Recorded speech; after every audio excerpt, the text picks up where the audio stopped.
Hello everyone, Boondoke here and welcome back to the cavern. Today I have a couple of gnolls that I painted. I'll be honest, I didn't get a whole lot of footage of the process, but we'll go through it a little bit, and then I'll also show you a few other pieces I painted recently that I'm pretty happy with.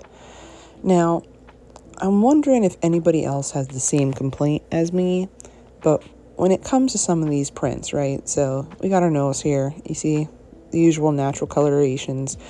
And one dude's got a spear, right? Okay, I don't know what it is with their prints and packaging, but half the time their weapons end up bent, all right? There's so many pieces I would love to add to my collection, but when I'm looking at them on the shelf, you know, they're either going into the plastic slightly bent, or they have the the plastic affixing a little band that goes around it. Like they have the fire giants band goes around the sword, so the sword looks like, you know, a wave versus a sword. I don't know why it's something. We need to fix that, guys. Anyway, I'm going to go with colors that are similar on here. I might add a little bit more pop when it comes to the fabrics and things, but otherwise, I mean, gnolls are no colored. I'm not going to change the hyena colors. So we're going to go in here. We're doing a little bit of ashen brown and grays, which, as you know, is one of my favorite color combos for creatures like this. And we're going to get those skin tone paints in. I end up doing a different main coat on each one of them, just so they look a little bit different. This figure here, I had the worst time, and you can see it right here. I'm trying to figure out where the delineation line is between the armor next to his neck and his actual body. Like there's when you're looking at the plate armor, there was hardly any line. So I went back and forth probably 2 or 3 times, deciding how far back down I should go. And he ends up looking a little bit messy for it. But you know what? My players have no issue killing gnolls right away, so they're not going to stay on the table very long. So I'm not that worried about it. We're just gonna roll with it. Otherwise, these guys are pretty fun to paint. They're big enough that they're not a nightmare. They don't have a ton of little nooks and crannies that end up being difficult. I didn't get any of the spots on the detailing in like I wanted to. Maybe we'll do that in the future, or maybe we'll get new gnolls and do another set.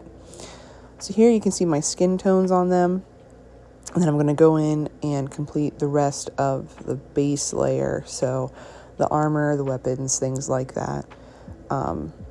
Again, not going too far out with these guys. They're just pretty basic figures. You know, gnolls don't need to be anything complex, unless I guess you have a PC that's one or they're accompanying your party, but I'd be interested to hear about that. So these are the guys with all of their base coats on.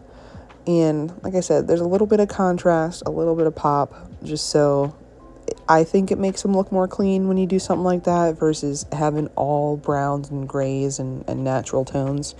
But that's just me. And then so we're going to go and I'm going to show you the finished product after a wash and a little bit of detailing. So that's right here. Like I said, nothing too crazy, nothing complex, just a couple of gnolls. Now, like I said, I also have a couple of my other recent paints. The first one is going to be one of my husband's NPCs. She ended up all right, a little bit darker than I would have wanted with the wash and shading. I might redo her. I'm not really sure. The next one, this boy, I am so proud of. He might be one of my favorite pieces that I've done this far. I never thought I would say a zombie ogre would be one of my favorites, but just the tonalities, the shading, everything with it, I'm really happy with how he turned out. But again, you see that weapon bending because of just the way the plastic is in the packaging. It's just a little disheartening. Now, the last one in this, I bought just to paint for fun. I don't think we're ever going to use it, but guys, even if you never have a froghemoth in your campaign, get a froghemoth to paint. I mean, he's just excellent. He's a lot of fun. He's a huge figure. You can get awesome shading and stuff on him. I might have to go and get a second one just so I can paint him like Hypnotoad from Futurama. You know, like, he's just this giant, gross nightmare.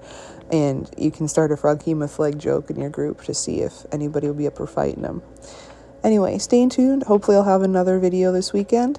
Hope everyone takes care. Have a good one.